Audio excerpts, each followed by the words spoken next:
I thought I had it all opened and somehow it closed on me, so sorry for that. Okay, welcome everybody for week 5 of our dealing with or transforming negative emotions. За бид нар нэг хортмос сэтгэлүүд гэдэг сонс гэдэг хэрхэн дарах вэ гэдэг ийм сэдвтэй хичээл явж байгаа. Тэгээ өнөөдөр 5 дахь хичээл нөрөх нэг. Okay, so we'll start with just a few minutes of centering, a little bit of breathing meditation and setting our motivation before we start the talk.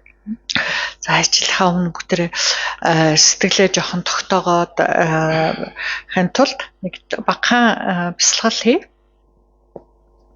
Yes, just ensuring that you have a nice tall spine, relaxed, not stiff, and let your shoulders relax away from your ears, arms curved a little out from the body, right hand sitting inside the left, thumbs touching, hands in the back of the lap, back of the hands in the lap. Нурууга цэг шулуун суугаараа тэгээд толгой цэг гэхдээ баг зэрэг эрүүгээ өвчр рүүгээ ортуулаад тонгоолгоо шилэн хүзөөгөө сунгая. Хоёр гараа болохоор тохоогоороо баг зэрэг нуглаад биесээ зайтай дугууруулж тавиад хоёр гараа алгаа дээш нь харуулаад зүүн дээрээ баруунаа тавиад хоёр эрхий хуруугаа хөрөлцүүлээд гараа өөр дээрээ тавья. You just feel that your head is centered and your chin is tucking a little bit towards your throat. Eyes are partially closed if you can manage, or softly closed. Толгой цэг гэхдээ баг зэрэг тонгоолгоно гэсэн нүдээ хагас санаад сууя гэсэн тийм тас саналгүйгээр жоохон гэрэл орохоор.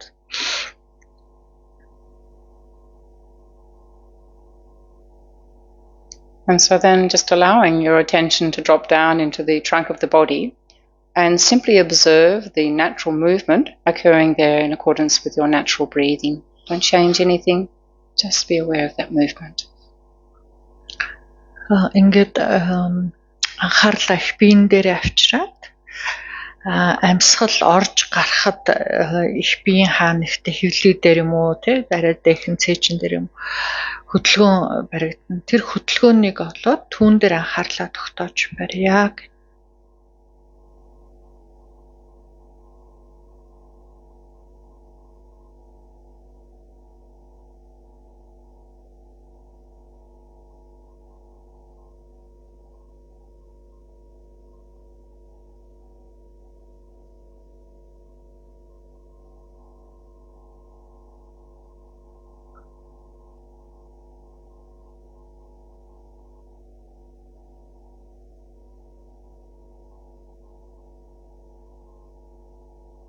And if you notice your mind being pulled by some kind of distraction, then simply note distraction, let it go, and bring your full attention back to that movement just for a little bit longer. Амьсгалын хөдөлгөөнөөс өөр юм руу анхаарал булаагтаад автаад явчих юм бол нөгөө төлрөөгүй амьсгалын хөдөлгөөн дээр тогтоог байна гэдгийг мэдсэн даруйда буцаагаад анхаарлаа хөдөлгөөн дээр авчирч амьсгал дээр авчирч тогтоогоод байгаарай.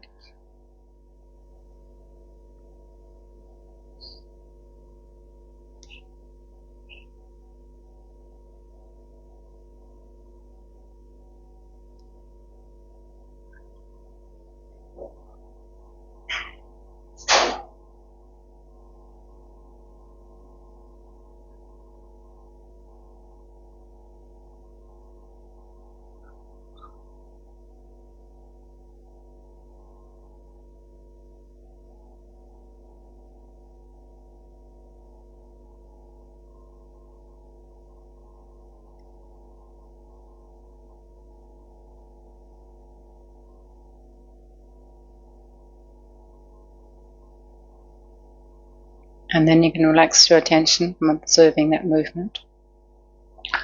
Анхаарлаа амьсгалынхаа хөдөлгөөн дээрээс авъя. And we come to the part that's most important before we begin anything to ensure that it is a positive action, one that will bring benefits to us now and in the future.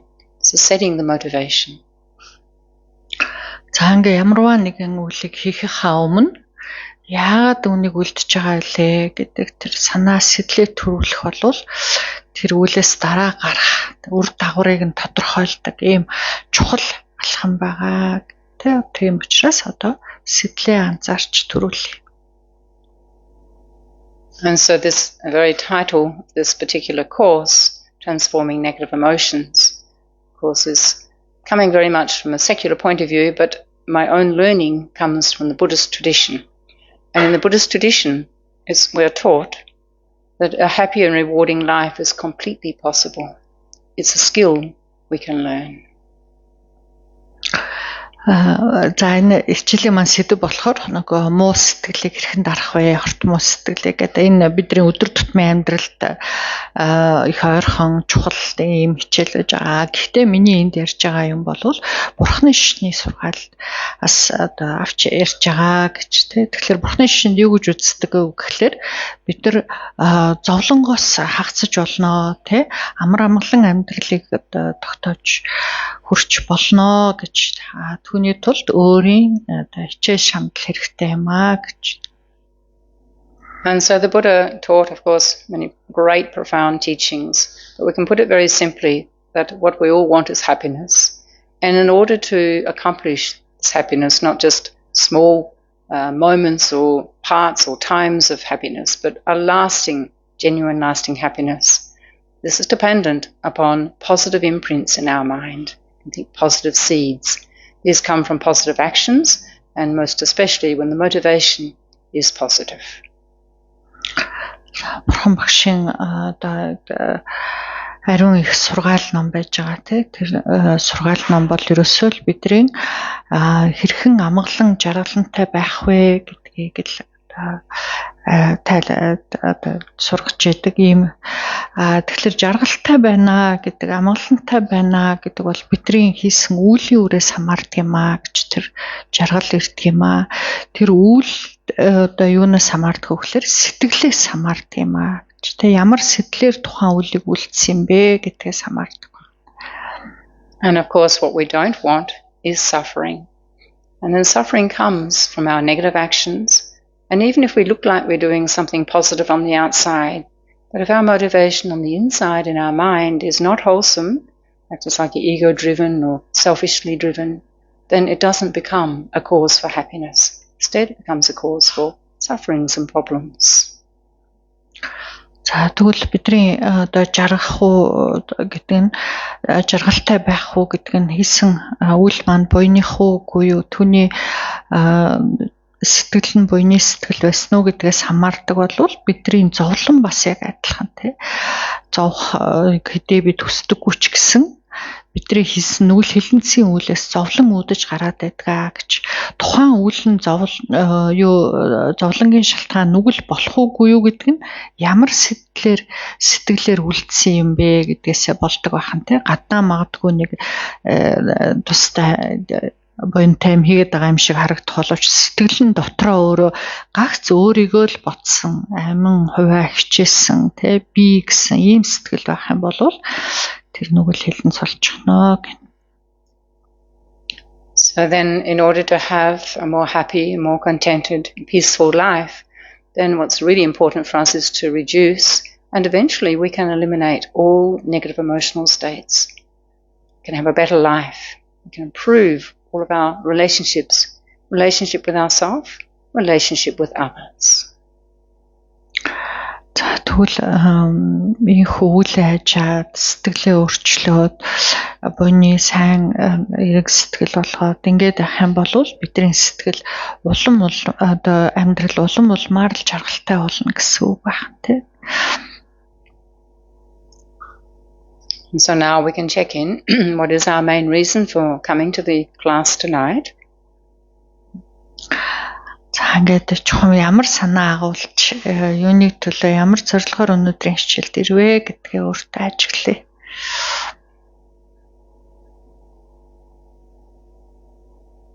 And then to appreciate that anything we can do to reduce our negative thoughts, our negative emotions, be a more healthy, mentally healthy, kinder, wiser, loving person, this is going to bring benefit to others. So it's very good. We have the motivation to work on our own mind, but with that greater purpose that we may be able to benefit others and not harm them. За ингээд өөрийнхөө сэтгэлтэй ажиллаад тий өөрийн сэтгэлд байгаа хортой мууг нь дараад харин эрг болгож хувиргаад ингээд түүнийг оролдох юм бол бид нар өөртөө тустай байгаа зөксөхгүй бусдад тустай байх нэ гэж тий. Тэгэхээр өнөөдрийн энэ хичээлийг би нэг гагц өөрийнхөө сайн сайхныг амар амгалан бодох биш харин бусдын тусын тулд би илүү асрангуй нэгүүлсэнгүй ухаалаг байя гэсэн ийм сэтгэлээр сонсороо. So then at this time it's good to take a few moments to generate a motivation that is relevant for you, and as much as possible, you can imagine it will bring benefit to others, and feel it coming very sincerely from your heart. Ингээд чухам ямар одоо сайн зөв сэтгэлийг төрүүлээд намайг сонсъё гэж бодож байна. Түүнийг өөртөө бодоод тий. Тэгээд бүр нэг чин сэтгэлээсээ төрүүлээрэй.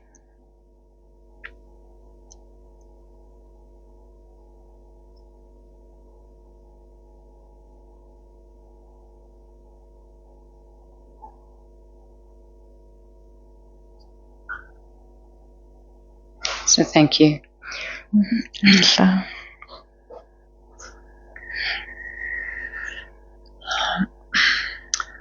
Okay, so I'm just wondering, because there's quite a few people here tonight and it's been quite a small class, have some people who are here tonight, have you been following online at all, or this is your first time to this topic? Ачаалт ер нь их цөөхөн хүн ирээдсэн тэгээ өнөөдөр нэлээд болчихсон байна. Энэ сэдвийг одоо өмнө нь 4 хичээл явчлаа. Сонссон уу? Октоосоо эсвэл өнөөдөр анх удаа ирж байна уу? Анх ирж байгаа, анх сонсож байгаа. First time. Okay. Are you familiar with the topic of emotions at all? Энэ нэг сэдв яриад байгаа штэ сэтгэлийн хөдөлгөөн ялангуяа бидний сэтгэл төрдөг хортой муу сэтгэлүүд те уламжлалт хэллэг нисванс гэдэг энэ талаар ер нь өмнө сонсож ирсэн үү гэж сонсож ирсэн үү? Okay, good. Because unfortunately we have no time to go back over, but what I can say is that in the beginning we just explained what an emotion is, positive and negative emotions, and then we've been focusing largely on anger. And why anger? Because actually, out of all of the negative emotions, in one way, it's the easiest one to deal with because it's so obvious. But it's also the most destructive. It just burns up all of our good imprints in a flash. One moment of anger, and we destroy so many of our potentials for good health and happiness now and in the future. So that's why we're kind of focusing on that. And this is the last night on anger, and then next week will be attachment for 1 week. Mm-hmm. Яагаад асуугаад байна вэ гэхээр зэрэг түрүүний урд орсон хичээлүүдэд би одоо дахин давтаж ярьж амжихгүй бид нар тийм цаг байхгүй учраас асуугаад байгаа юм аа гэж тий. Тэгээд урд нь бол энэ сэтгэлийн хөдөлгөөн гэж яг юу хэлээд байна вэ? Тэд нар бидний сэтгэлд ямар юу хийгээд байт юм бэ тий? Эрэг байна, сүрэг байна тий. Тэдрийг баг зэрэг тайлбарлаад тэгээд ялангуяа уурын тухай бид нар ихтэй тодорхой яриад байгаамаа гэж тий.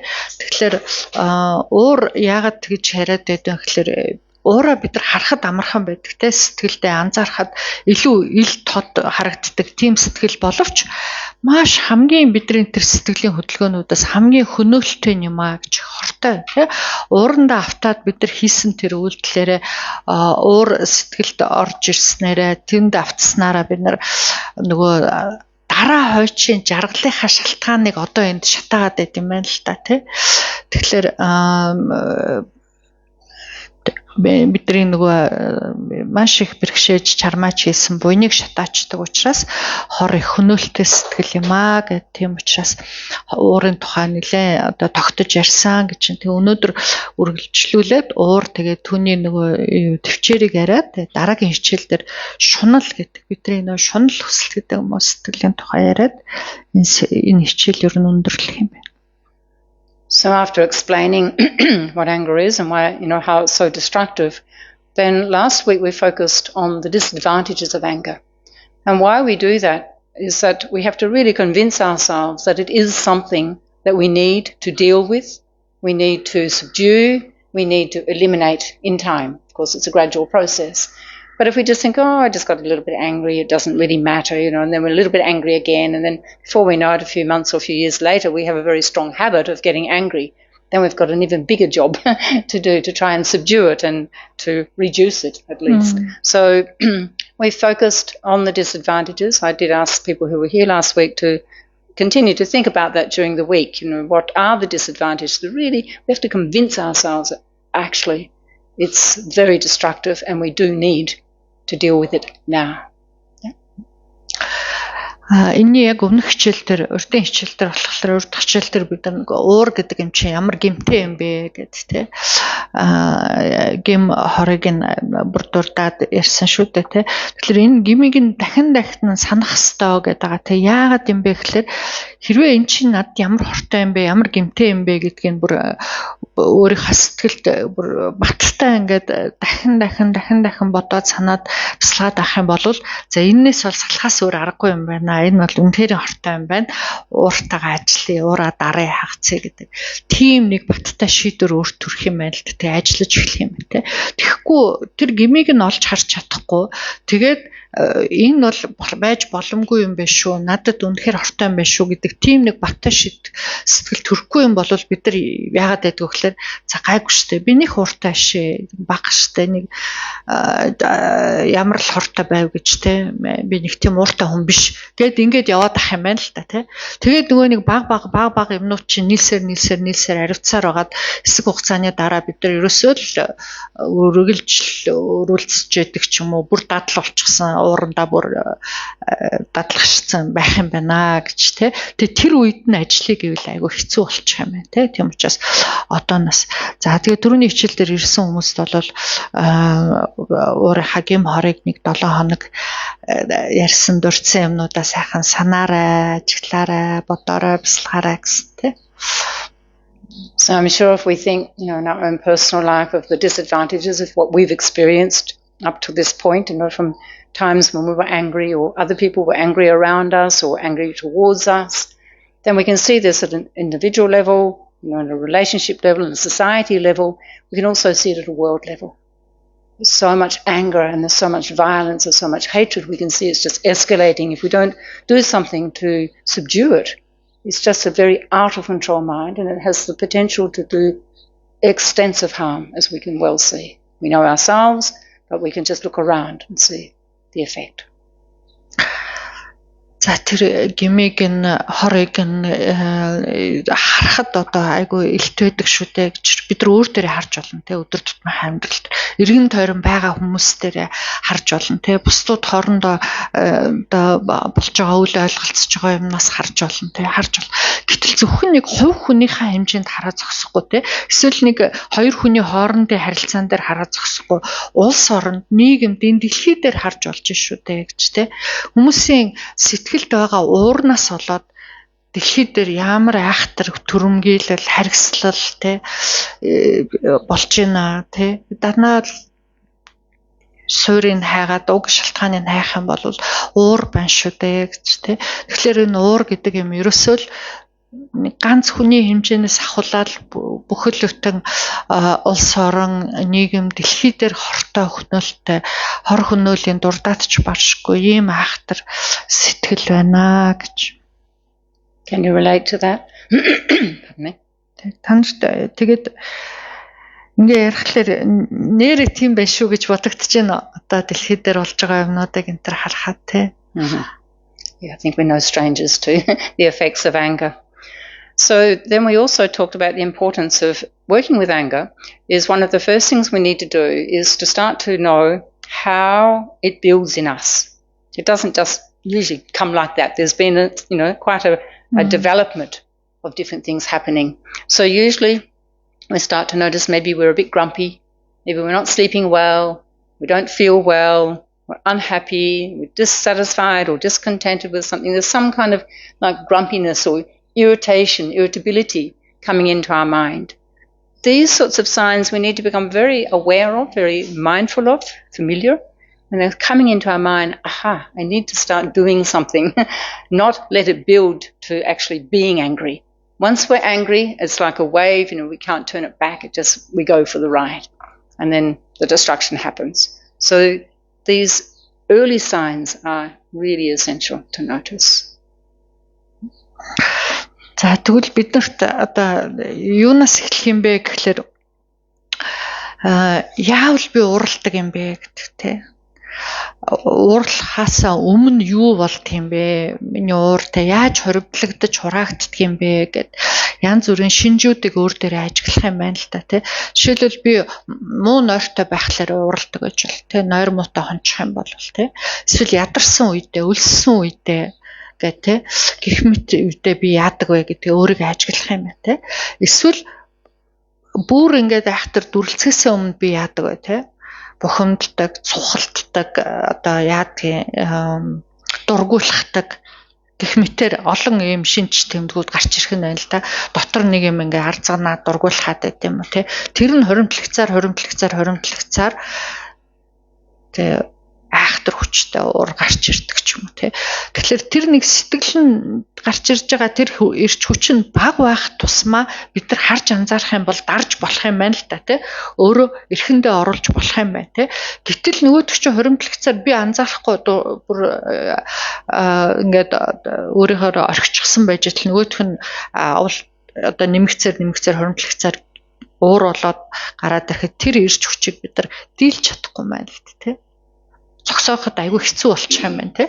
Тэгэл өөрөө нөгөө уурандаа автаал хөтлөгдөөл одоо юу хийдгийг яадгийг тэрийгэ хийгээ явчих юм те. Also stress. If stress is building up in our mind or in our body, then this is a kind of a precondition, very easy for us to snap, to be short, to be abrupt, to be irritable. So we have to kind of deal with, knowing what's happening in our own mind. Of course, we can see, maybe sometimes around we think, it's you made me angry or you did that, or it's your fault. But actually, it's our own fault. It's our own responsibility to deal with it. It's building up in our own mind.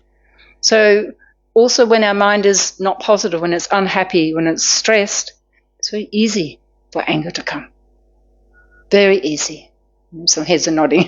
Maybe we know this, yeah? It's really not so easy to stay calm and patient when we're stressed, when we're unwell, not sleeping, etc. Short is... Yeah, we become very abrupt, Why you do so? We're just no patience. I don't know how else to say it short. Short in speech. Few words. 1-2 words. It might be one word or 2 words. Don't you get it? Something like we're very impatient, very short. Yeah. Тэ стресс бидрийг бас уурлахад хүргэдэг шүү дээ гэж тэ стресстэй автчихсан байх үед за тэгээ тэрнээсээ болоод ядраад байх үед бол тийм үед сэтгэл дотор уур оволцож гарч ирэхэд их амархан тийм нөхцөл бүрдчихдэг шүү дээ гэж тэ стресстэй байх үед нэг сайхан тайван амгалан байна гэдэг баг байдаг тэ. Тэгэхээр тийм болоод ирэхлээр бидний нөгөө нэг янз бүрийн таньж хүн болгонд л өөр шинж тэмдгүүд байгаа да тий. Жохон ингээд бухимдаа цухалдаад ирсэн үедээ хэлж ярьж байгаа үг маань хүртэл өөрчлөгдөөл тий. Хүнд нэг цөөхөн үгээр одоо юу гэж хэлдэг л нэг бага үгээр хариулт өгөөл тий. Үг хэлмээр хүртэл таагүй болоод л ирэх нь байна тий. Is that true? Can you relate to that? I was thinking, yeah. Тэр үйл дээр л нөгөө баг дээр нь ажиглаж сураал гэд бидний хэлээд байна те. Тэгэхгүй болохоор би нэг ингэдэг шүү те. Энэ нэг биш болоод байна шүү. Хоримтлагдаад хураагдаад эхэллээ шүү.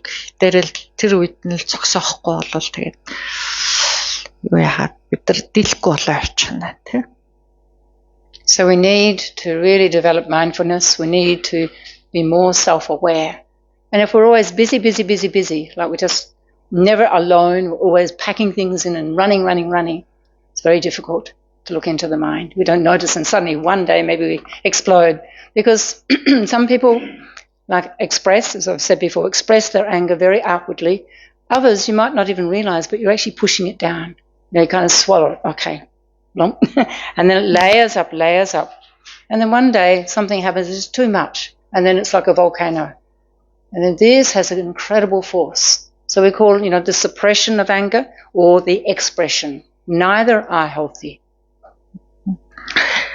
За тэгээд тэр ажиглаж харнаа гэдэг бас өөрөөс чадвар хэрэгтэй юм байна тий. Тэр чадвар маань бол дурдл гэж хэлээд байна. Дурдж мэдэх тий. Юу болоод байна вэ гэдгийг харж анзаардаг тий. Тэгэхээр тэрэг чадварыг хөгжүүлэхийн тулд бид нар суудаг, бясалгадаг, тогтдог тийм бас байх хэрэгтэй юм л да. Тэгэхгүй бол ингээл өдөржингөө нэг юмны араас нөгөөгөө хийгээл ингээд зай завсар байхгүй. Ингээл нэгний араас нөгөөс ингээл хөрөөд байвал тэр тунд хаана хизээ зогсос хийгээд хизээ өөрийгөө ажиглах вэ гэж тий. Тэгэхээр өмнө нь бас зөндөө олон юм бидэрт хэрэгтэй болох юм байна тий. Суудаг, бясалгадаг, хардаг, анзаардаг, дурддаг, мэддэг ийм болох нэ гэж байна тий. За тэгээд бид нар түрүүний хичээлүүдээр ярьсан тий. Ихэнх нь хүмүүсийн хоёр янзаар уралдгаа гэж. Нэг нь өөр юм ингээл ороод ирэнгүүт тэрийг гаргаад идэх. Илэрхийл гаргаад хэлээд тий одоо яа гэх. А зарим нь болохоор залгаад идэх. Дараалт идэх, булаал идэх тий. Тэгэхээр энэ хоёр хоёулаа буруу юм байна гэж ярьсан. And then if you still have some time, if you can notice when things are starting to change in your body, pardon me, there's something building. Maybe you're having like a discussion and you can feel it's getting a bit heated, it's not going very well. And you start to notice your breathing changing, chest tightening, stomach tightening. Maybe you feel like your hands, your fists, your muscles are starting to tighten. Maybe you're starting to go red. You might not see that, but you might feel it.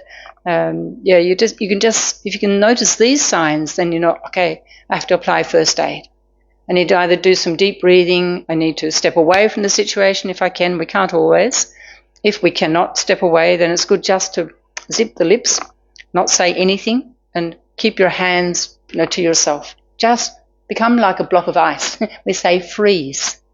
Now, these aren't long-term solutions, but they are first aid solutions. Sometimes, you're bleeding, we need to stop the bleeding.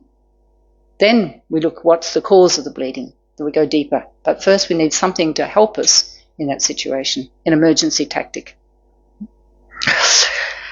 За тэгээд ууртаа бүрэн дүүрэн ажиллахаас өмнө те амарлуулж чаддаг болохоос өмнө тэр сэтгэлийн хатыг болохоос өмнө бидэрт нэг анхан наад захын нэг түргэн тусламжийн аргууд хэрэгтэй гэж те.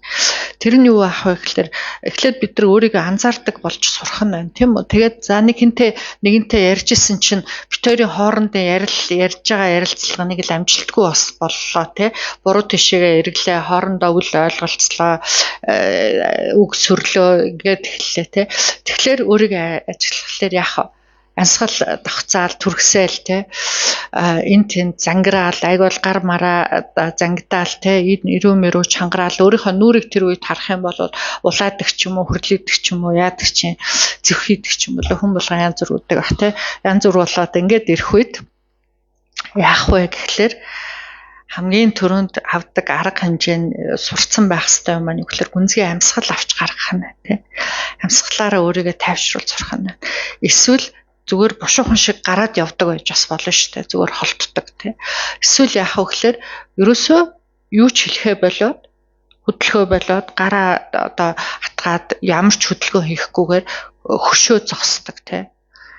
Ингээд ийм арга хэмжээнүүд бол дараа харамсахгүй тий тэрүүхэн хугацаанд өөрийгөө аргалах арга юм аа гэж тий ийм юмд бас суралцж болох нь. It doesn't mean pardon me, that at some point you can't, again, meet with the personal persons and discuss the issue. Doesn't mean that you can't deal with it all, but at that time, if there's anger brewing, arising, then it's not the time to try and work out anything. Once anger is present, then there's no rational, the mind is not rational.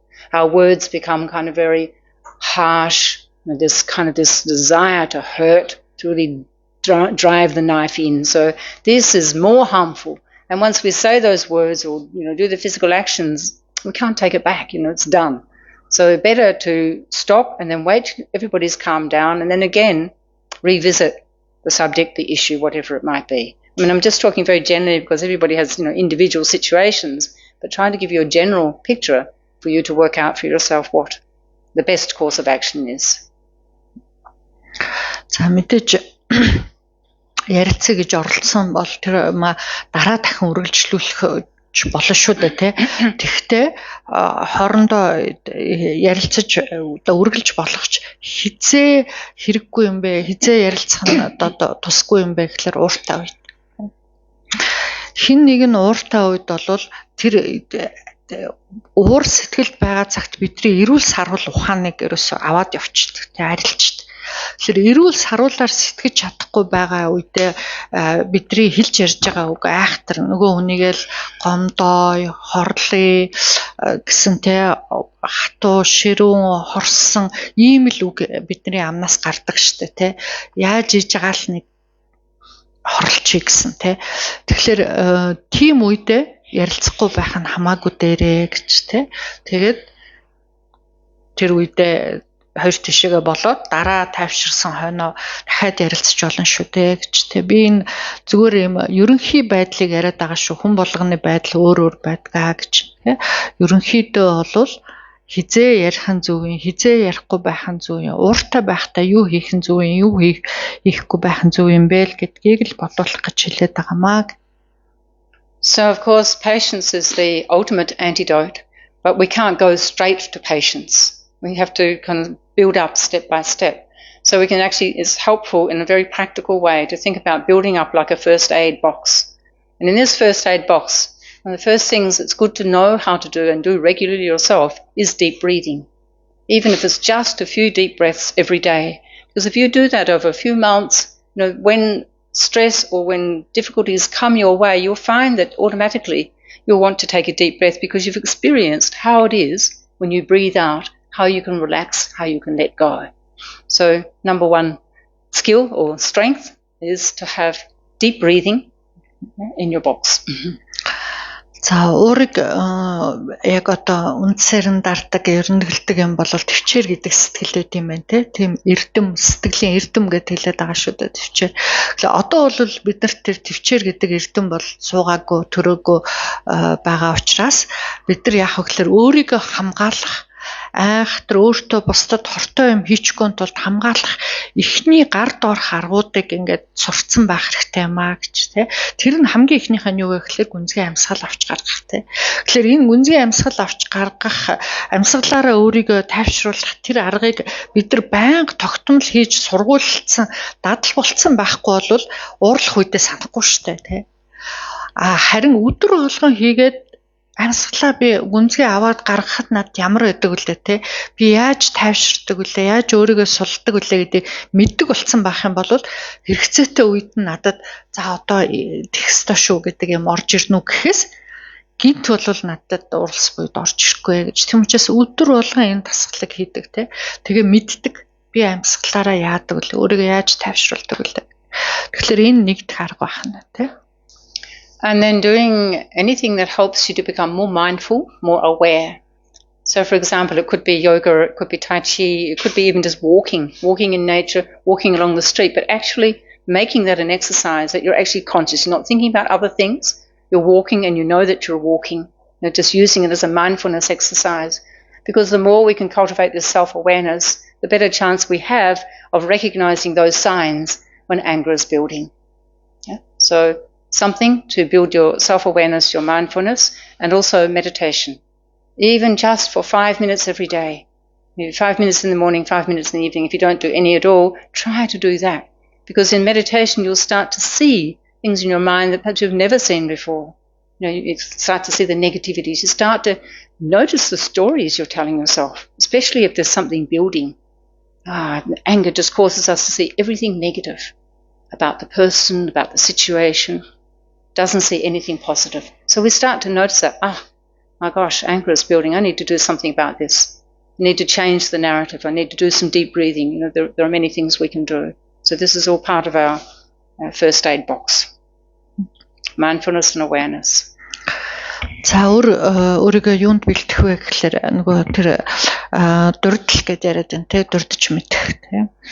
Тэрэнд бэлтгэх нь тэрний тулд өөрийгөө юу хийж байгаа, бие яаж байгаа, ямар байгааг харж анзаардаг тийм одоо дасгал бол нэг нь бол йог юм аа гэж тий. Йог, тайчи зүгээр алхах байж болно тий. Гэхдээ алхахтаа зүгээр юу ч анзаарахгүйгээр яваад байх биш тий.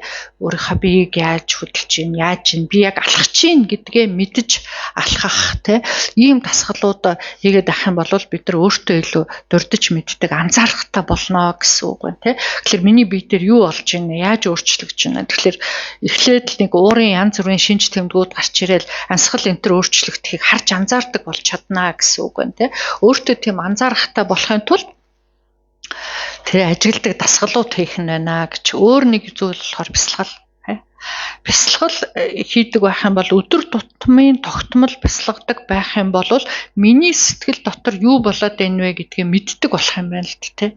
Өөр дээрээ илүү анхааралтай болох нь. Жишээлбэл бухимдаа л дургуулхаал тий нэг юмний талаар дахин нэг муухай зөвүүн юм бодоол тий дандаа сөрөг юм хараал тэрийгээл дахин нэг зурагтцсан пенс шиг үргэлж дотор орж ирээд байгаа бол энэ надад болохоо болж шүү, өөртөө ажиллаарай, тэ уур хоригдлагдаад байна шүү гэсэн тэмдэг юм байна л да. Дохио юм байна, тэ. Гэтэл бид нар бясалгал хийдгүү бол тэр дохиогоо харж чадахгүй юм байна, тэ. Зүгээр л нэг юм урсгалаараа явж идэг л тэ уур юм орж ирвэл тэрийгэ ботчоол тэгэл орж хөтлөгдөөд тийм байж болохгүй нэ гэж чинь. Тэгэхээр дасгал хийх, бясалгах бас анхан шатны аргууд. And so, of course, the seeds of anger are in our own mind, but outer conditions can certainly provide, ripening conditions for us to experience the anger. And for example, do you notice, right now we're going into some warmer weather, hot weather. Some people really notice in the hot weather that their fuse, their patience or their ability to not get angry is like lessened.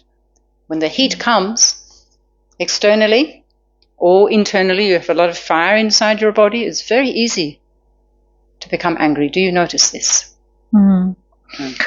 Түрүүнийг I forgot something earlier. I just remembered.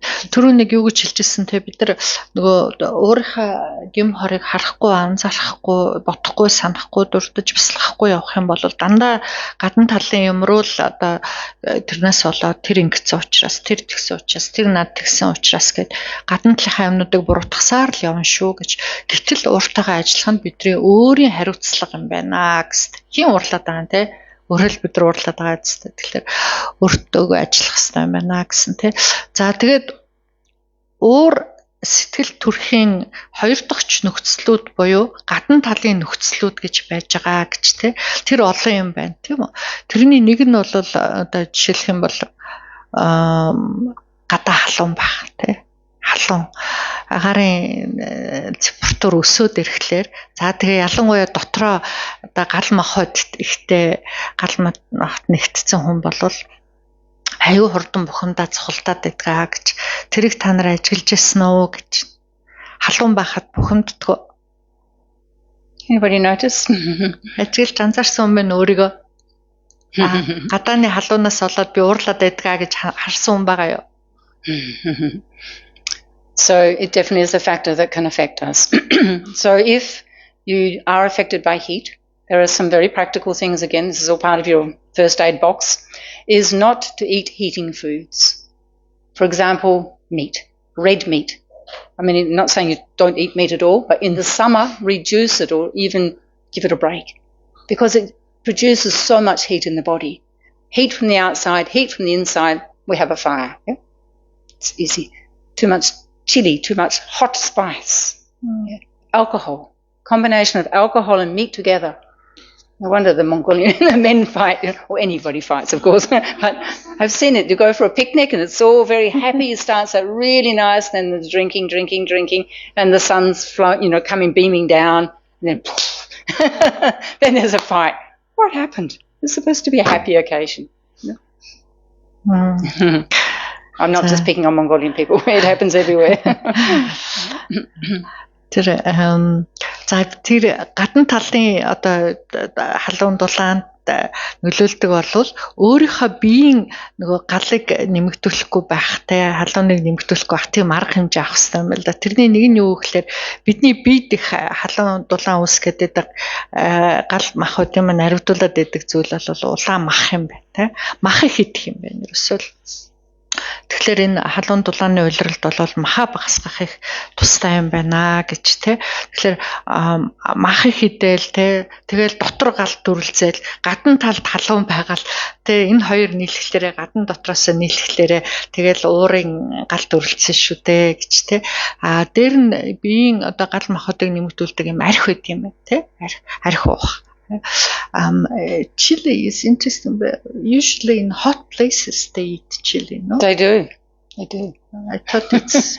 But yeah, if you know your body and if you eat chili and you get a lot of heat inside, it doesn't cool you. Indians grow up with it, they can tolerate it, but yeah, most other cultures don't tolerate so well, especially Mongolia. Yeah. За бүр бага наснаасаа идэж өсөөгүй болвол биенд нь таслуулаагүй бол халуун ногоо энтраас биеийн халууныг нэмээд идэх юм байна те. Тэгэхээр иймэрхүү юмнууд нийлэхлээрээ тэгээ гадна халаад байдаг те. Тэгэхээр одоо уур гарахыг тийм тохиромжтой тийм нөхцөл болчт юм байна гэж тэгээд ялангуяа эрэгтэй хүмүүс архим их угаад ирэхлээр зодтолтоод байдаг чинь те. Айтахан юу яах нөхцөл нь бүрэлдэжээд байна шүү дээ тий. Дотор нь гал дүрлцээд байдаг, гадна халуун байд. Тэгэхээр тий зөндөө тийм байдаг үстэй. Зугаалал яваал айгуу сайхан баярлалаа мөртлөө баяртай нөхцөл бүрдээд байгаа юм шиг мөртлөө идэж уугаад тэгээ зодтолтоо дуусдаг тий. Тэгэхээр чинь нөгөө уур нь дүрлцэх таатай нөхцөл бүрэлдэжжээ гэсэн үг байна тий. So I think there's a very great wisdom in the Mongolian traditional diet from the past that's been told to me several times, that in the summertime the meat wasn't eaten or very, very little, and the dairy foods, the white foods, were eaten. And actually these are cooling foods. So there's a great wisdom in your past generations. And if you really want to follow this, if you have an anger issue, I really suggest you try it in the summer. To stay away from the heating foods and drinks and go with cooling foods. Lots of lovely fresh cucumbers we have in Mongolia, and salads, and still have cooked food, of course, but don't take piping hot. It's very hot here. Piping is very hot. За гэтэл нөгөө монголчуудын одоо уламжлалт ёс үл биш 100 мах иддэггүй байсан тий ямар ухаалаг хэрэгвэ гэж тий маха хориод тэгээ цагаан эдэгээ илүү иддэг тий цагаан эдээ чинь өөрөө хүнийг дотроос галыг бууруулдаг тий сэрүүцүүлдэг ийм нөлөөтэй юм байна. Тэгэхээр тийм юм идээд зуныг өнгөрөөдөг байсан бол тэр үнэхээр ухаалаг хэрэг мөн шүү. Тэрийгээ бас дагуул одоо бидний өөр бусад юм биеийн эрүүл мэндээс гадна тий сэтгэл санаанд ч гэсэн асар их тустай байна. And another thing, pardon me, that's very helpful is another breathing exercise, not the complete breathing, full breath, but closing off the right nostril and just inhaling and exhaling from the left nostril. Why? The right is the sun, the hot, the heating side. The left is the cooling, the moon, the lunar side. So when you close your right nostril and just breathe in and out through the left nostril, this helps to cool you down. Maybe you don't want to do it when you're in the middle of a picnic or something, but if you're starting to feel a bit agitated and you can step away and do this for a few minutes, you'll find make a big difference. So it's cooling and it's also calming. So this is the angry side, the hot side. This is the calm side. Okay? So just another little thing for the first aid box, practical things, trying to give you some practical things. За одоо маш түргэн хэрэгжүүлж болох нөгөө анхаарчны зүйлүүдийн нэг нь болохоор юу зөвхөн зүүн хамрынхаа нөхөр амьсгалах юм байна те. Бидний энэ биеийн баруун гар тал чинь бол наран тал, гал тал, халуун, элч, дулаан ийм тал юм байна те. Тэгэхээр тэр хамрынхаа баруун хамрынхаа нөхрийг таглаад тэгээ ерөөсөө зүүн талаараа л амьсгалаад тэгэхээр хүн аяндаас сэрүүцээд те.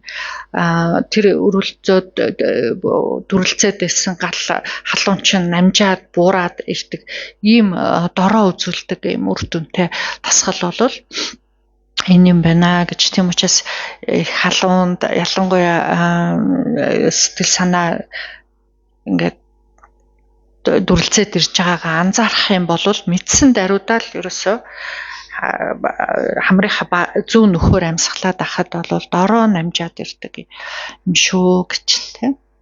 And then if you look at animals in the heat, what they do, especially dogs and cats, we can see they breathe in and out over their tongue.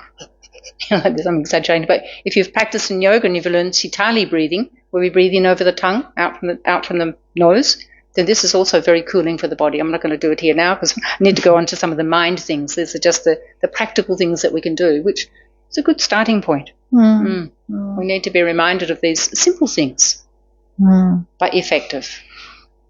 The breathing is called Shitali. Shitali. Shitali. You know, where we curl the sides of the tongue up there. Shitali, it's cooling breath.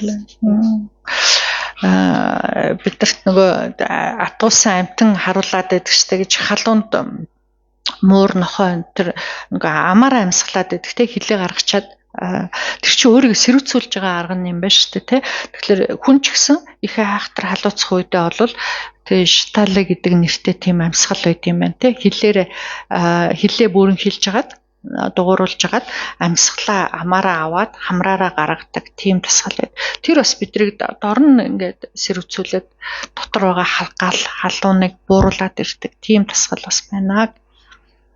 So if you're not familiar with those things, pardon me, I would suggest that when you go home you write them down. Put them somewhere where you see them to remind you to do them.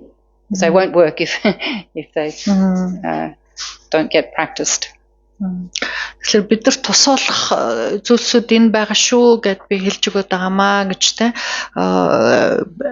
мэдхгүй байгаа бол гэртээ очоод бичиж аваад тэгээд өөрийнхөө нүдэнд харагдах газар ингээд гэртээ хан дээрээ тавьчихгүй юу даа гэж те тэгээ сануулаад өөрөө байнга тэрийг оролдоод давтаад тэгээд авах юм бол яг хэрэг нь гарахлаар бид нар хэрэгжүүлж чаддаг тийм л одоо дадалтай болж идэх юм байна л та. So now I want to go on and talk a little bit about patience and some different ways of thinking, which again are preparatory stages for us to start to develop patience.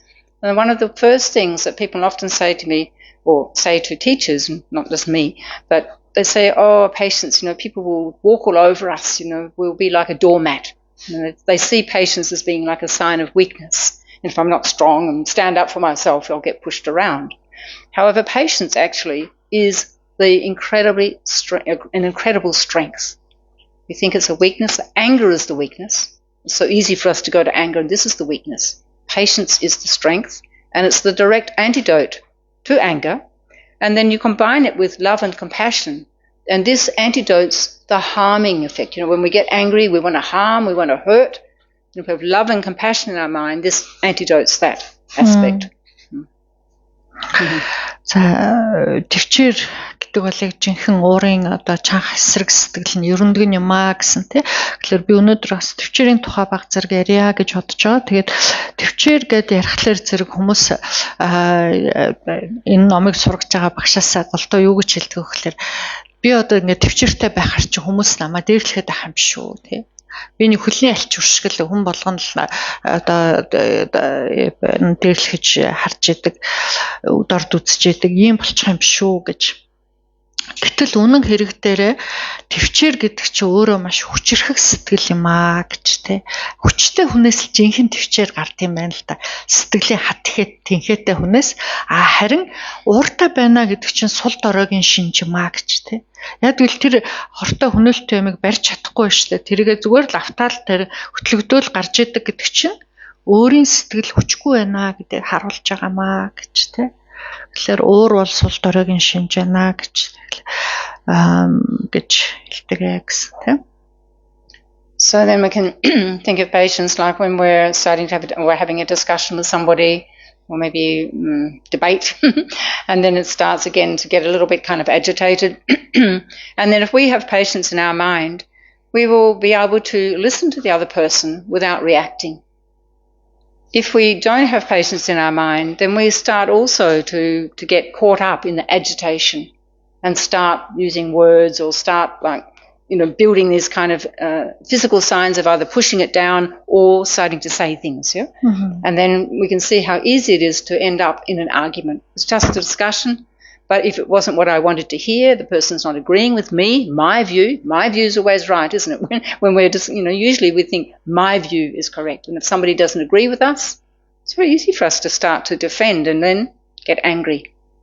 Or if we don't get what we're hoping for from a situation or from whatever we might be doing, an activity, we get something less or we get suffering instead of happiness, then all these things can be a cause for anger to arise in our mind.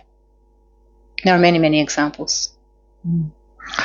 За төвчөртэй байхын зүгээр хамгийн наазахын нэг жишээг те хоёр хүн хоорондоо ярилцчихлаа гэж бодоход санал зөрөөд те бид нар дандаа л яд штэ миний бодож байгаа юм зөв, миний бодож байгаа юм зөв учраас миний бодлыг хүлээн зөвшөөрөх ёстой, миний ярьж байгаа үзэл санааг зөвшөөрөх ёстой гэд өөрийгөө дандаа тэгж боддог те. За гэтэл миний бодож исэн юмнаас нөгөө хүн зөрлөө гэж бодъё те. Төвчөртэй болвол уурынхаа дургуутсан, унтуутсан юмд автахгүйгээр тайван нөгөө хүнээ сонсох юм байна л тэ. Төвчөртэй хүн болвол тайван сонсож чадах юм байна. Үгүй болвол тэр төвчөр байхгүй бол яг дорхноо л үг сөрөөд эхлэх юм байна, тийм үү? Үгүй миний зөвштэй, үгүй штэй гэл ингээл сөргөлдөөд эхлэх юм байна, тэ? Сөргөлцөөр сөлгөрсөөр тэр нь тэгэл хэрүүл маргаан л болж дууссан шүү дээ, тэ? Тэгэхээр бид нар хизээ уралдгүй гэхлээр хүссэн юм авч чадахгүй байх, тэ? Хүсээгүй юм над дээр ирэх гэх мэтэр те миний үзэл бодлыг зөвшөөрөхгүй байх, миний хэлснийг зөвшөөрөхгүй байх гэх мэт ийм юмд уралддаг те. Тэгэхээр төвчөртэй хүн бол тэр тохиолдолд тэр дүрлцээд байгаа юмд автахгүй байж чадах нэ гэж. So starting out with these particular ways to think.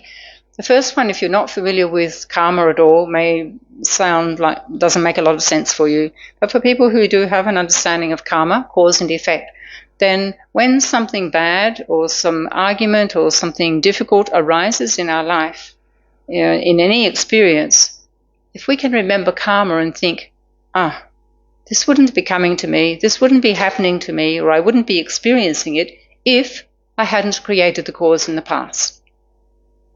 So when we first hear this, I created the cause for this?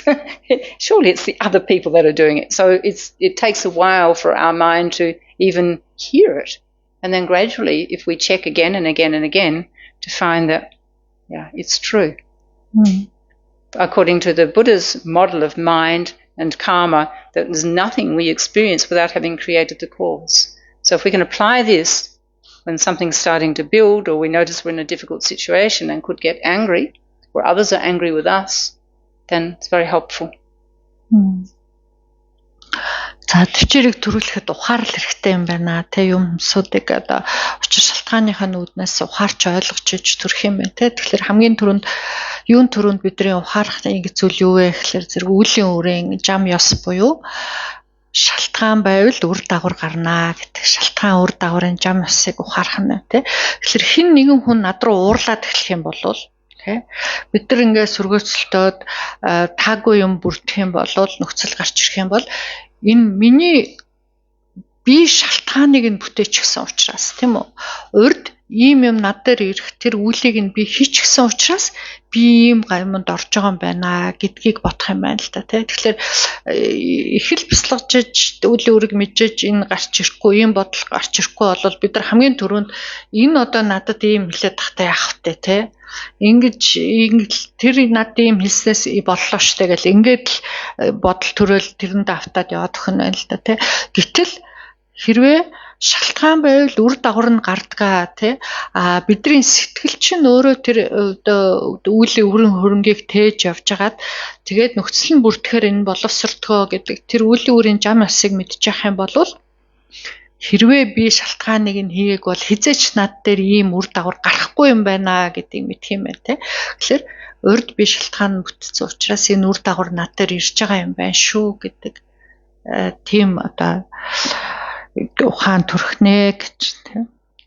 then another aspect of karma, of course, is that we can exhaust negative karma through purification methods, and Buddha taught many different methods to purify, or we can also exhaust karma by having the experience.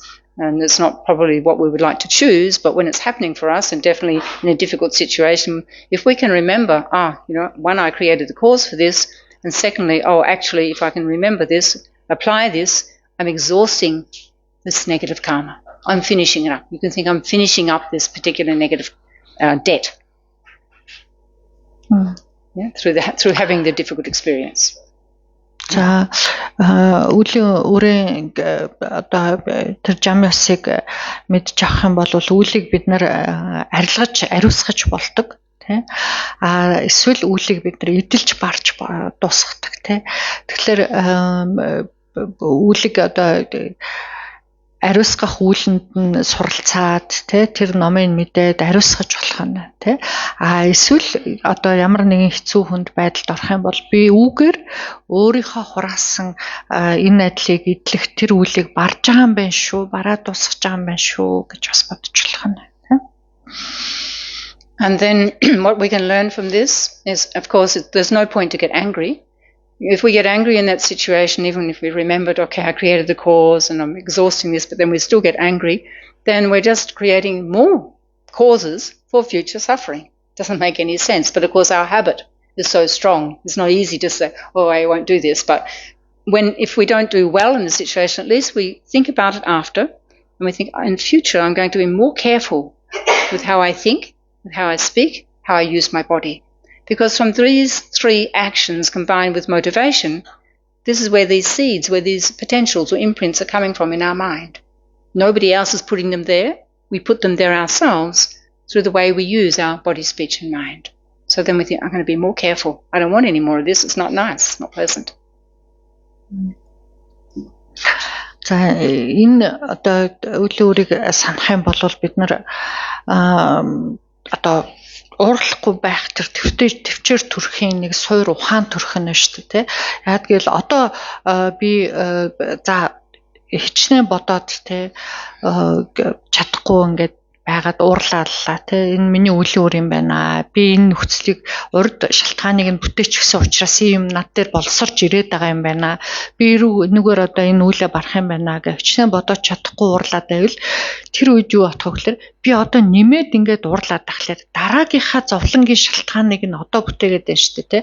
Одоо миний энэ хийгээд байгаа үлнээс дараа зовлон ирэх нь шүү дээ. Уур гэдэг чинь үл хилэнцэн сэтгэл учраас би дараа зовхыг хүсэж байгаа юу тий.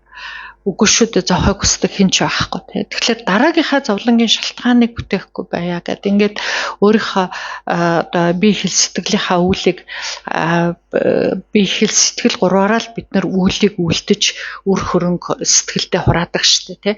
Тэр нь дараа нь боловсроод жаргал юм уу зовлон болдог. Тэгэхээр би дараа юу амсахыг хүсэж байна тэрнийхээ үрийг хийгээвэл одоо уурлахгүй байх юм байна гэх мэтэр өөрийнхөө хийж байгаа үйлдээ хариуцлага хүлээх тийм одоо ухаан суунаа гэсэн үг байна тий. Одоо би уурлахгүй бол дараа зовхгүй юм байна гэд холбоод ойлгодог. Ийм ухаан суулгах хэрэгтэй байна. And then a second type of patience, love and compassion patience. Pardon me. So if somebody is yelling, abusing, screaming at you, maybe threatening to hit you, of course, you have to self-defense. I mean, I'm not saying you just sit, stand there or sit there and take it or, be in a safe situation. But maybe it's just like a verbal abuse coming towards you. Then actually we can think this person is mentally disturbed, which is true. It's like we can think mental illness. In fact, we all have mental illnesses. Our delusions, our negativities are our mental illness, but it depends on the degree of the mental illness. So if somebody is abusing us and criticizing us, if we can think, actually, this person's really unhappy, they're mentally disturbed. And if we think like that, then there's no point to get angry with them, no point to play their game or to get involved, but to step back later and think, Yinji, love and compassion for them. Same with people if they have cancer or they have a very heavy illness. When you're under the influence of heavy illnesses, then your mind is less patient, maybe in most cases, not all cases, of course.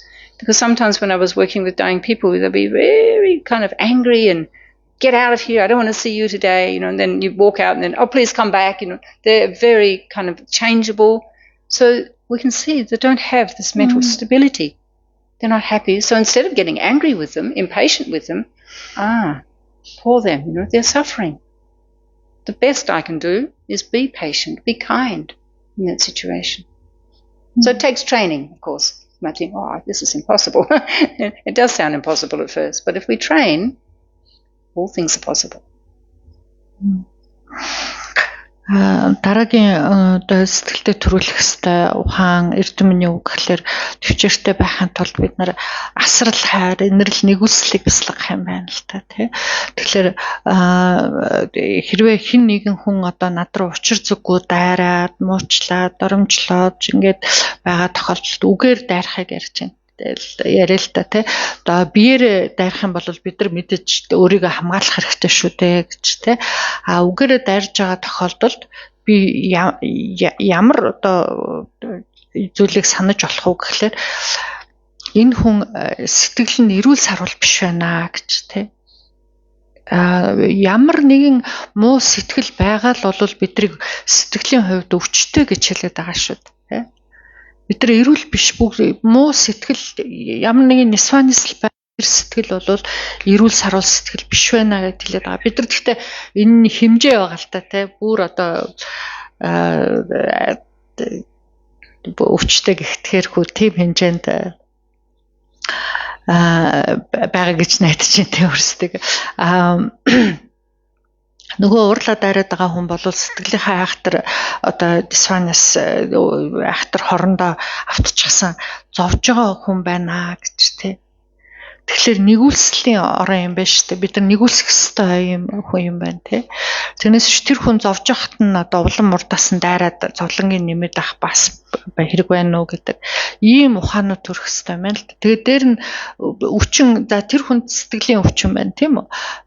Гэтэл бид нар биеийн өвчтөй хүнийг ойлгодог үстэй. Тэ хорт тавдартай ийм одоо өвчин байгаа гэд би энэ өвчж байгаа гэд хэлэхлээр бид нар тэр хүнийг өрөвдөж хайрлаж чаддаг үстэй тий. Тийм сэтгэл төрдөг үстэй ер нь хүмүүстэй ихэнх хүмүүст бол гэтэл яг л тэрнтэй ч адилхан байна шүү дээ тий. Сэтгэл нь элдв хорондоо автцсан байна шүү дээ гэж тий. Тэгээд дээр нь одоо өнгөрч байгаа хүн ямар ч айхтар хэцүү зан арин шин гаргасан бид нар тэрийг бас төвчж чаддаг шүү дээ гэж юм тий.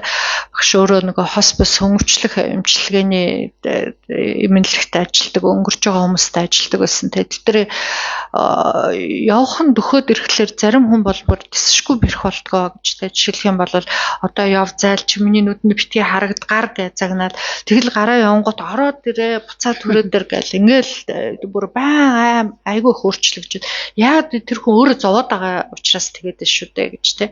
Тийм хүнтэй бид нар урдаас нь элдв муха үг хэлээд чадахгүй тий хэлэхгүй үстэй тий. Яг тэрнтэй адилхан тийм одоо өвчтөй хүнтэй зүрлж бодох юм байна л да. Тэр өөрлөгөө дайраад байгаа хүнийг тий. Тэгэхээр асрал нэгүсэл төрнөө гэж зовлонгийн ойлгоод ирэхээр тий. That was long. I did well. Тэгтээ тэр хэлсэн багш та энэ хэцүү тийм амархан биш бид нар өөрсдөө дадлал хэрэгтэй гэсэн. And I want just to clarify compassion here because often around sick people think, oh, that's more like a pity, for them, pity, and it's kind of it's not an empowering kind of thinking. So compassion doesn't mean pity. Compassion is, or firstly, the empathy builds to compassion. Empathy is that ability to step into somebody else's shoes, feel, imagine how it is for them, and then compassion is wishing for them to be free from that suffering. Especially the first part, and the second part, of course, is wishing for them not to continually create the causes for more suffering, but at least to think, may they be free from this suffering. So if somebody gives you a hard time, like, I was saying about, you go to visit a sick person, you've been asked to come and then they tell you to get out, and then you've just driven, quite a long way, and maybe easy to get angry and think, but actually if you remember, they're having chemotherapy, they're having this, they're having that, how might that be? That I don't know. I haven't had that experience, but you can at least think, may they be free from this suffering. Stay patient. stay loving, stay compassionate, then we're much more benefit. Энэ дээр тэр нэгүүлсэх гэдэг энерч нэгүүлсэх гэдэг сэтгэлийг жоохон тодорхой ярья гэж бодож яа. Тэгэл тэрийг заримдаа бид нэр өрөвдөхтэй холиод байдгаа гэж те. Жишээлбэл одоо нас эцэлж байгаа хүнийг бид нэр өрөвдөд ах юм уу те. Хөрхийгээд ах юм уу жинхнээр нэгүүлсэх юм уу гэх те. Нэгүүлсэх гэдэг нь юун дээр үндэслэж төрдгөө гэхээр тухайн хүнийхээ зовлонг ойлгох дээр те. Эмпати гэдэг үстэй те. Ямар байгаа болоо тэр хүнд энэ зовлон идэх ямар байгаа бол гэдгийг ойлгох сэтгэл дээр төрд юм. Тэгээд инэрнэ гэдэг нь энэ зовлонгоос хаагцах болтгоо гэж те. Ингэж одоо энэ зовлонгоос ангид байгаасаа да гэж чин сэтгэлээсээ хүсэх тэр сэтгэлийг нэгүүлсэх гэж байгаамаа гэж те. Тэр нь одоо зовлонгоос ангижраасаа дараагийн нэг хэсэг нь болохоор энэ зовлонгийнхаа шалтгааныг нь бүтээхгүй байгаасаа гэж бодох ийм сэтгэл байж байгаа те. Тэгэхээр хин нэгэн хүнд одоо өнгөрч байна, нас урч байна, ойр дотны чинь хүн одоо өөрөө чи уулзаад одоо юу гэдэг уулзах гад очлоо гэж бодоход те чи өстө гар яв мухаа гэд ингээд орлоод байвал тэр үед яах юм бэ бид нар гэхлээр тэр хүнд ямар байгаа болоо гэдгийг ойлгохыг хичээх юм байна л да те. Жишээлбэл айхтар хүнд өвчин тусаад хамаг бие нүвдөөд эсвэл химийн эмчилгээ хийлгээд тэр гэж их зовж байгаа бол тийм хүнээс тэр айдлын ааш зан гарч болно шүү дээ гэдгийг ойлгоод тэгээд одоо энэ ингэж бити зохгүй л байгаасаа да энэ айдлын энэ зовлоноор арилаасаа хаагцаасаа гэд ингээд тэн чин сэтгэлээсээ бодоод байж байгаа юм бол тэр бол бусдад тустай байна гэсэн үг байна. So then the third type of patience way to think is it's called the teacher-student patience. Pardon me, we are the students of life. And then the very difficult people, we might call them our enemies, or we just call them very, very, very difficult people, always criticizing us. Maybe we don't argue as such, but we hear things, they're always saying these things about us, or they might say them to our face, or they tell other people near to us so the messages come through. Then we maybe get very irritated, angry, maybe we can't express it to them directly, but inside we might be building. So actually, these are our teachers. These difficult people are our teachers of patience. As Lama Zopa Rinpoche used to say, the most precious ones, with great emphasis on the most and the precious, are the enemies, are the difficult ones. And we go, no, can't be, how come? Because without enemies, without difficult people, how are we going to develop patience? When we're with loving people, kind people, patient people, we think we're doing really well. Then we get put into a situation that's more challenging and realize, actually, I don't have any patience, or my patience is very weak. So from the difficult ones, we actually develop patience. And it's also like our exam. How are we doing, in our development of patience? За дараагийн нэг 3 дахь төвчээр нь олчлаа тийм ээ. Эхнийх нь нөлөө өөрийг харна гэсэн, хоёрт нь асрал инэрлийг төрүүлнэ гэсэн, гуравт нь болохоор ямар одоо ухаан дээр төрсэн төвчээр авах юм бэ гэхэлэр миний одоо багш юм байна гэж тийм төвчээрийн багш. Тэгэхээр одоо намайг нэг үргэлж сориод байдаг хүн байлаа гэж бодъё л та тий. Яг ирээд надад юу ч ярихгүй мөглөхгүй мөртлөө араар үргэлж яриад байдаг, муучлал, шүүмжлэл, оромжлол тий. Тэгэл тэрийг би өөр хүмүүсээс ингээл яваал сонсоол байдаг тий. Тийм одоо хүн байлаа гэж бодоход тэр хүнийхээ талаар ботхоос л миний ингээд дургу хүрээд, луур хүрээд ах юм бол тэхийн оронд харин энэ хүн бол надад төвчээрийг төрүүлэхэд одоо сургаж байгаа багш маань юм байна гэж харах юм бол хамаагүй тустай байх нь тий. Тэгэхээр энэ тийм амархан биш ээ мэдээж бас тий бид нар юу багш вэ багш гэж харах вэ тий. Тийм хийж хат ч ингээд л бид нар боддог шүү дээ гэж тий. Гэтэл Зопо Римпоче ламтай юу гэж айлддаг байсан гэхэлэр яг тэр дайсан чинь л таны хамгийн үнэтэй чухал одоо багш чинь шүү гэж хамгаас үнэт эрдэнэт багш гэж хараарай гэж тий. Яг гэвэл бид нар тэр хүн байхгүйсэн бол төвчээр гэдэг эрдэмт суралж чадахгүй юм байна л та тий. Иргэн тойрны хүмүүс маань бүгдээрээ л надад найртай сайхан илдэг байгаа л хандаал тий. Бүгдээрээ төвчээртэй нэм сайхан хүмүүс байгаад ах юм бол би хизээ төвчээрийг суралцах тийм боломж гарахгүй, тийм завшаан гарахгүй нэ гэж тий. Гэтэл хамгийн тэр хэцүү бэр хүмүүс нэг шалгалт юм байна л тий. Сэтгэл дотор байгаа төвчээр чинь хэр вэ нвэ гэдгийг шалгаж байгаа хүн баахна тий. Тэгэхгүй бол би өөрийгөө би ч ерөөсөө уурлахгүй байгаа шүү. Сайхан нөхцөл байдал, сайхан хүмүүсийн дунд байгаа тахлаар би ерөөсөө уургүй би айгүй мундаг гэж бодож итэл намайг сорих нэг тийм нөхцөл гараад ирэнгүүт л унаад өгч мэдэн шүү гэж тий шалгалтанд унж мэдэн. Тэгэхээр тэр нөгөө төвчээрийн минь байнга сориод байдаг хүмүүс чинь хамгийн сайн багш байна. And so one very profound example was Lama Atisha. He went from India to Tibet in the 10th century to teach Dharma to the Tibetans. And he took his Indian cook with him. And apparently this Indian cook, I think it was male, but anyway, whatever. The Indian cook was really obnoxious, like a really, really difficult person. So when he arrived in Tibet and started to settle in, then the Tibetans said, oh, we will cook for you. You can send your cook home, back to India. He's such a difficult person. And Lama Atisha said, no. He said, he's my cook, but he's also my teacher of patience. Mm-hmm. So if Lama Atisha needed a teacher of patience, for sure we need. Yeah. Mm-hmm. За тэгээд энэ талаар нэг сайхан түүх байгаа шүү дээ гэж те Атиша богд төвдөд урагдаад залагдаад ном айлдаач гэж залагдаад очсон шүү дээ те. Тэгээд тэр үед өөрт нь нэг тийм энтэг тогооч байсан юм байна л да, хоолын цоог нь барьдаг. Тэгээд тэр тогоочоо аваад төвдөд очсон юм байна те. Тэгээд тэр тогооч нь тийм хэцүү ааштай хүн байсан юм байна л да.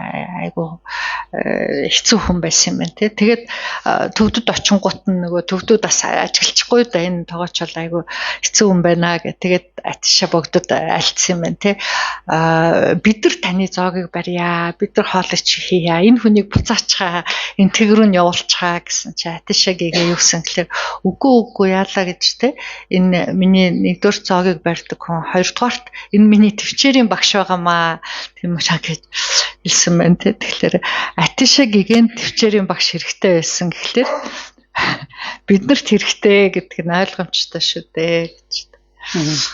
Then the last one, and I'll go quite quickly, we're almost finished, the nature of things. So the nature of things, patience, is a way of training to think that actually anybody who's angry person, childish person, criticizes, gives us a hard time, and we think actually this is the nature of an untrained mind. It's the nature of our untrained mind. We may be angry, maybe we're following our negative emotions for sure, negative thoughts. Then this is also the nature of things. If we follow the negative thoughts, and when other people follow the negative thoughts, it's the nature of things. Like fire burns. The nature of fire is to burn, isn't it? So the nature of a deluded mind is to give us problems. Our mind gives us problems. Other people's minds also will give us problems because of the unsubdued nature of the mind. Mm-hmm. За дөрөвт нь одоо бидний энэ элдвийн сванс давтчихсан ийм сэтгэлийн одоо жам шүү дээ гэдэгтэй юмсын жам ясыг ухаарч таних ийм ухаанаас төрөх төвчээр юм байна те. Тухайн хүний бидний игэл хүмүүсийн чинь сэтгэл бүгдээрээ номхроогүй байгаа үстэй те. Бид нар элдвийн свансынхаа эрхэнд байгаа шүү дээ те. Тэгэхээр тэр хүн ч гэсэн энэ свансынхаа эрхэнд байгаа. Би ч гэсэн Нисванысын эрхэнд те. Тэгээ хоёр Нисванис оронд гарч ирээд мөргөлтөхлөөр юу болох вэ те. Ойлголцохгүй уур гарч ирэх нь ойлгомжтой шүү дээ гэж тэгэхээр өөрөө сэтгэл ямар байгаа лээ би номхроогүй байгаа те. Игэл нөгөө хүн бас тийм байна гэдэг те. Тэр чанарыг жам ясыг нь ухаарсан ухаарлал дээр төвчээр төрөх юм байна гэж. So there are 4 different ways to think, and you might think, oh my gosh, how? What I suggest is to start with one. Start with one that you think makes sense for you and is possible. Doesn't mean you're going to be able to do it for some time, but start training. Because if we don't train, then nothing will change. But we can see these, the first aid kind of things, the practical things I've talked about earlier, and now these different ways to think in different situations, the challenging situations, are like a preventative medicine. These days we want to know what kind of food to eat. We want to know how to stop ourselves from getting sick. So we want to know how to stop ourselves from following the mind of anger, this very strong habitual mind. So these are our natural, our preventative medicines. Don't wait until we're having a fit of anger. It's too late. Throw a bucket of water over us or something, cold water. But we can't. The experience has happened. So we have to catch it before we get to the point of expressing or suppressing. There are also other ways to think too. But, maybe we're running out of time now. I maybe can mention briefly next week. Yeah. За дөрвөн зүйлийг өөрсдөө дадуулах, дөрвөн зүйлийн юм ухаан төрүүлж түгээр төвчээрийг дадуулах юм зүйл ярьлаа гэж. Тэгэхээр дөрүлээ амархан биш тий. Тэгэхээр юу вэ? Би одоо яаж ингэж одоо санах юм бэ? Тийм бодол надад яаж төрөх вэ гэдэг тэгж байгаа бол нэгээс эхлэе. Нэг ганцаас нэгийг нь дадуулаад эхлэе тий. Байнга дурдж санаад тий. Жишээлбэл үлийн өрөөг ч юм уу бодхол бол байнга тунгаадаг, боддог, бясалгадаг байжгаад тэгээд тэрийгээ ямар нэгэн хэцүү үе тохиолдохлоор бодох гээд оролдоод ингээд эхлэх нь байна гэж тий. Тэгэхээр энэ бол яг гар дор байж хахад дороо түргэн туслах аргуудыг бас түрүүнд дурдсан гэж тий. Тэгэхээр энэ дөрв бол урьдчилан сэргийлэх арга юм шүү гэж тий. Бид нар энэ хоол надад таарахгүй болоо, хортой болоо, намайг өвтгчих болоо гэд итгэхгүй сэргийлж болно штэ тий. Бие өвтөхгүй. Гэтэл одоо сэтгэлээ бид нар хорлохгүй тухайтад урьдчилан сэргийлэх арга нь юу гэхээр энэ дөрвийг бясалгах юм байна тий. Бодож явах юм байна тий. Тэгээд ингээд бодоод тэр нь датсан байх юм бол яг нөгөө нэг айхтар юм нь үргэлцөөд гараад ирэх үед нь дагаад давтаад уралчихгүй эсвэл залгаад дараад булаад авахгүй энэ аргаар төвчээрийг төрүүлээд энэ ухаанаар тэр айхтар одоо хөнөөлтөй хортой ирч хүчийг бууруулж дарж амарлуулж болох нь байна шүү гэж тий. Тэгэхээр өмнө нь л бодож урьдчилан сэргийлж арга хэмжээ авахгүй болвол айхтар дүрлцээд уралцсан хойно одоо хичнээн араас нь юм бодоод тэ элдв юм хэлээд торлоод яцсан бол барьж болдгоо штэ айгу хэцүү байдаг тэ. Тэгэхээр урд нь урьдчилан сэргийлж арга хэмжээ аваарэ эдгээр дөрвийг сайн бодоорой гэж хэлж. And then from practice, what you'll begin to notice, maybe not every time, but even one time gives you great encouragement, is that instead of reacting in a situation, you were able to, hold back and do some of the things, the practical things perhaps that I mentioned earlier. But then what you notice after a while, or even that one time, is that instead of the impulse of anger taking over, actually an impulse of patience and tolerance arises. And this is when we know actually transforming, because anger is energy, patience is also energy, mental energy. Yeah? It's just like we can say a flavour or the way that the mind is influenced. So gradually instead of that angry impulse, then comes a little bit more like compassion or tolerance or patience impulse. So you can think that energy has transformed. And that's what we're endeavouring to do. It's not that we can't take an operation and cut it all out. We have to work in the mind. That's where it's arising, that's where it's occurring. That's where the healing or the change has to occur in our mind.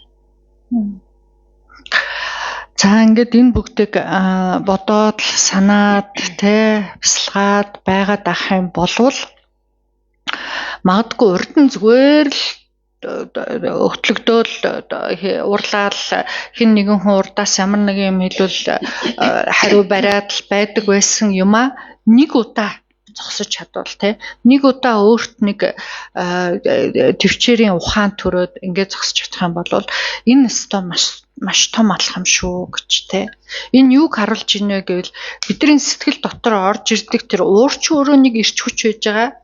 Одоо энерги гэж бид нар байн гараад байгаа шүү Нэг одоо сөрөг төрлийн эрч хүч байж байгаа. Төвчээр гэдэг нь болохоор нэг эерэг төрлийн эрч хүч байж байгаа. Тэгэхээр бид нар нөгөө сөрөг юмаа эерэг болгож урвуулж чадчихна гэсэн үг байна те. Бидний өөрийн сэтгэл тийм хатанхайтай хүчтэй боллоо шүү гэсэн илэрлэл байна те. Тэгэхээр бидний сэтгэлд байгаа тэр орж ирдэг янз бүрийн нюансыг бидрийг сэтгэлийн маань онгоолгоод ухаад амьсгалын аргаар гаргаад намайг одоо сайхан болгочихно гэж байхгүй байна шүү дээ. Тэгэхээр миний сэтгэлд байгаа ямар л сөрөг муу юм байна тэрийг би өөрөө л ажиллах хэрэгтэй байна. Өөрөө л эерэг болгож ургуулахгүй юм бол өөр ямар ч арга байхгүй юм байна гэж тий. Тэгээд баярлууштай бид нар тийм сайхан аргууд нь байна. Тэгээд тэрийг өөрөө өөр дээрээ хэрэгжүүлээл сөрөг юм гарч ирүүлнэ, эргээр нуруулаад ах юм бол бидний энэ бүгдээрнгийнх нь хийж чадах ажил юм байна шүү гэж тий. So then a patient person goes from happiness to happiness and will find that they have less and less conflicts in their life, less enemies. And more than that, you'll have more healthy relationships. And even you're not looking for friends, or you're not looking, but because you're a patient and you're tolerant and you're loving and you're kind, you just naturally attract people. Yeah? So there are many, many benefits, but this is just, I'm just trying to catch a couple of key points. За тэр төвчээр гэдэг эрдэм тэр эрэг эрч хүч сэтгэлд байгаад төрөөд гараад ирэх юм бол түүний одоо тус нь юу вэ гэхээр бид нар улам жаргалтай болох юм. Улам амгалантай болох юм. Тэгээд бусдтай ойлголцдог харилцаа юм маань амар хэлбэр болох юм байна тий. Тэгээд төвчээртэй хүн сэтгэл төвчээр байх юм бол дагаад тэр асрал, инрэл, нэгүүлсэл, хүлцэнгүй гэдэг бусад эрдэмэн төрөөд ирдэг учраас ерөөсөө л аяндаа л одоо бусдтай эвтэй найртай олон найз нөхдөдтэй юу гэх тийм одоо болно гэдэг зөндөө олон ач тус байх нэ гэж заримаас нь дуртахад л юм байна. And as Lama Zopa Rinpoche used to teach us, when we conquer, when we transform the inner enemy of anger, then there is no outer enemy. They're gone. So this is the one we have to conquer, our own anger. За Zopa Rinpoche айлддаг штэ бидний өөрийн одоо дотоодын дайсан бол уур юм аа, уур хилэн юм аа гэж тэ. Тэгэхээр тэр дотоодын дайснаа дараад авчих юм бол гадаад дайсан байхгүй, гадна тал дайсан байхгүй болно гэж тэ.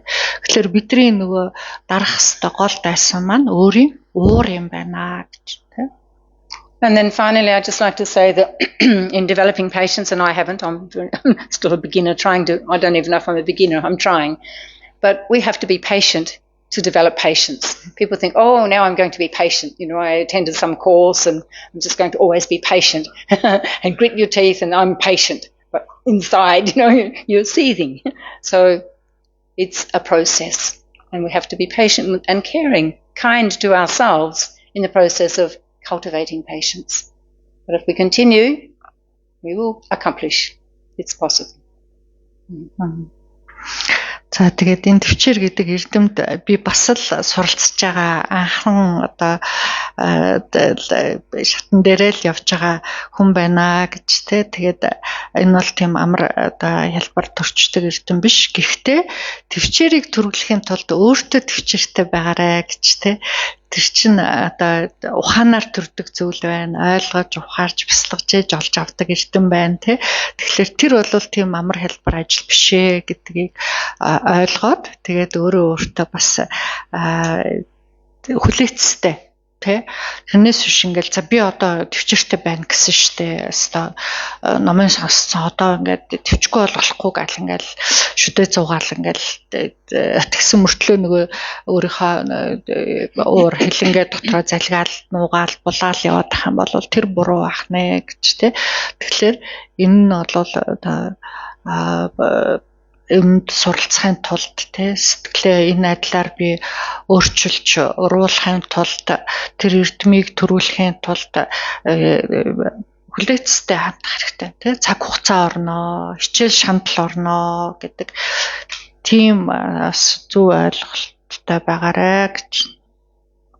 Okay, so that's it for tonight. Let's finish with a dedication. Та ингээд хураасан буйнаа зориулцгаая.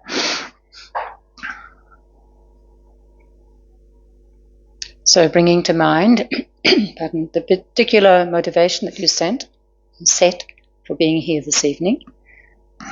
Өнөөдөр энэ номыг сонсохдоо ихэнд нь ямар сэтэл төрүүлсэн бэлээ тэрийг эргээд нэг саная.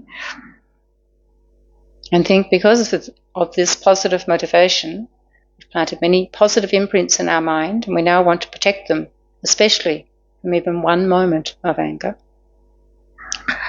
Ихэнд нь сэтгэлээ засаад бид нар буйны сайн сэтэл төрүүлээд номыг сонссон учраас энэ номын одоо сонссон тэр туршид бид нар эерэг буйны сайн үр хөрөнгийг сэтгэлдээ олонтоо хураасан байна гэж. Тэгэхээр энэ үр хөрөнгийг бид нар одоо нэг гихшний төдийд л уурлахад шатаачдаг ийм аюултай учраас зориулж хамгаалъя. And then to dedicate all of these positive imprints, any benefits from being here tonight, anything that may have made sense for you, may have helped you, dedicate to the fulfillment of your motivation. За юунд зориулах вэ гэхээр бид нар номыг сонсоод өөртөө сэтгэлдээ ямар нэгэн бодол ухаарлал эрхцүүлэл төрсэн болвол энэ одоо бүхний үрээр хураасан тэр сайн үр хөрөнгө олгоныг таны энд зорж ирсэн сансан сэтсэн тэр болгонд тань бүтэх болтугай гэж зориул.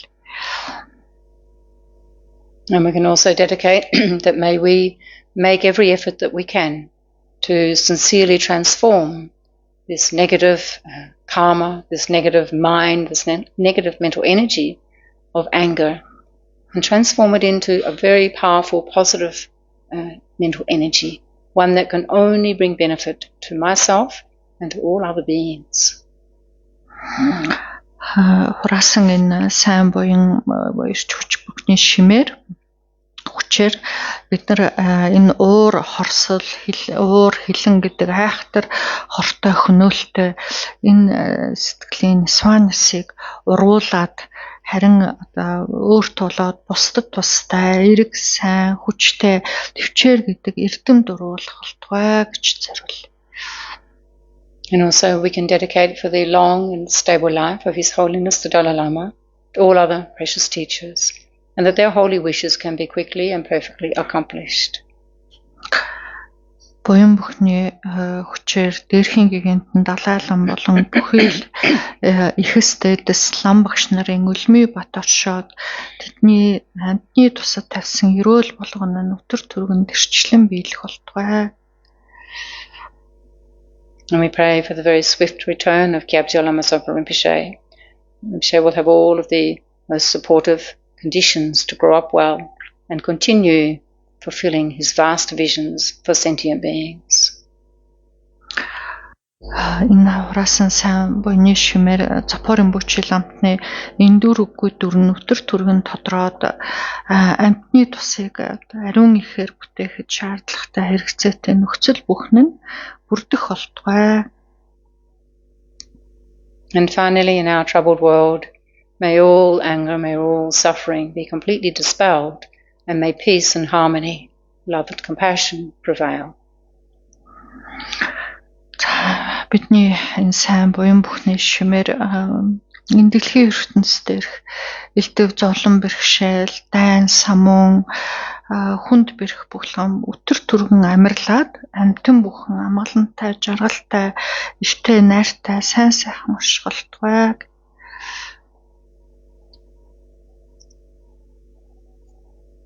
So thank you very much, Mashik Breitler. Баярлалаа.